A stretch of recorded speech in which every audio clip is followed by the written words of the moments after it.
Bonjour, alors dans cette vidéo, nous allons attaquer la troisième partie de pourcentage et proportion sur l'évolution réciproque. Pour cela, nous avons besoin de connaître ce que c'est qu'un coefficient multiplicateur. Donc nous, on en a deux. Le premier concerne si j'ai une augmentation d'un certain t%. Donc le coefficient multiplicateur Cm se calcule ainsi, 1 plus t sur 100. Deuxièmement, si on a une baisse de moins t%, donc le coefficient multiplicateur ici se calcule par la formule suivante, 1 moins t sur 100. Donc, on va considérer une quantité initiale VI, positive, et une quantité finale VF.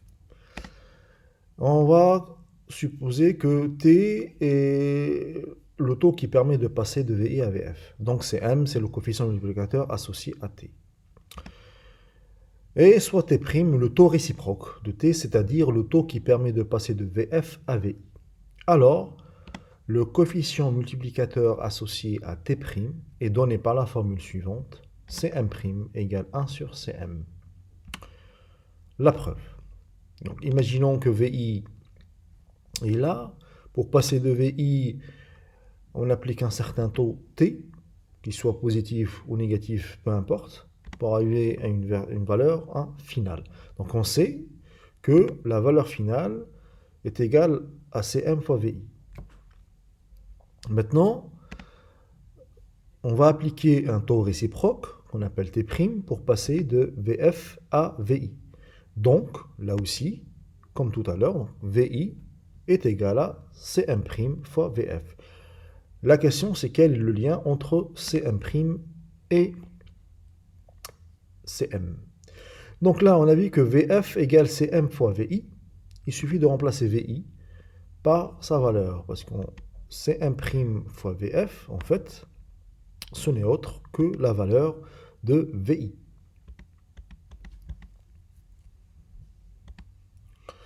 Donc maintenant, on divise les deux côtés de mon égalité par VF. On a VF sur VF égale Cm fois Cm'. Donc ce qui me donne 1 égale Cm fois Cm', et donc Cm' égale 1 sur Cm. Maintenant, voyons voir des applications. Donc imaginons qu'on a une valeur initiale à laquelle on applique une augmentation de 20% pour arriver à une valeur finale. La question qui se pose, quel pourcentage doit-on appliquer à VF pour revenir à ma valeur initiale? Bon, pour cela, on a besoin de 3 points. Le premier, il faut déterminer le coefficient multiplicateur Cm. Donc on a vu que Cm c'est égal à 1 plus t sur 100, donc ici c'est 1 plus 20 sur 100, c'est égal à 1,2. Ensuite, il faut déterminer Cm', c'est le qui permet de passer de VF à VI. Donc on a vu dans la propriété que dans une évolution réciproque, Cm' égale 1 sur Cm. Donc on remplace. Ici, ce n'est pas une valeur exacte, donc on prend une valeur rapprochée, donc c'est à peu près 0,83. Et enfin, on détermine le taux.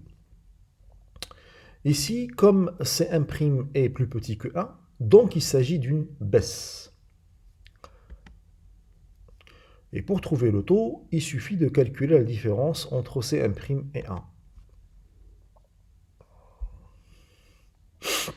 Donc ici, dans notre cas, on a moins 0,17. Alors le moins, c'est tout à fait normal parce que c'est une baisse. Ensuite, si je veux retrouver le taux en pourcentage, il suffit de le multiplier par 100. Donc dans notre exercice-là, augmenter de 20%, pour revenir à la valeur initiale, il faut baisser de 17%. Passons à un deuxième exemple. On a une valeur initiale à laquelle on applique une baisse de 50%. La question qui se pose, que faut-il appliquer à la valeur finale pour revenir à ma valeur initiale? Donc comme tout à l'heure, on doit déterminer le coefficient multiplicateur. Donc ici, ce sera 1 moins 50 sur 100, qui me donne 0,5. On détermine le coefficient multiplicateur réciproque C1' qui est égal à 1 sur C1. Donc ici, ça me donnera 2. Et enfin, on détermine le taux réciproque. Ici, comme C1' est plus grand que 1, donc il s'agit d'une augmentation ou une hausse. Et là, comme tout à l'heure, il faut calculer la différence entre C1' et 1. Donc là, la différence me donne 1. Donc, je multiplie par 100. C'est 100%.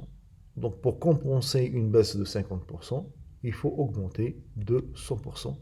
Et voilà le travail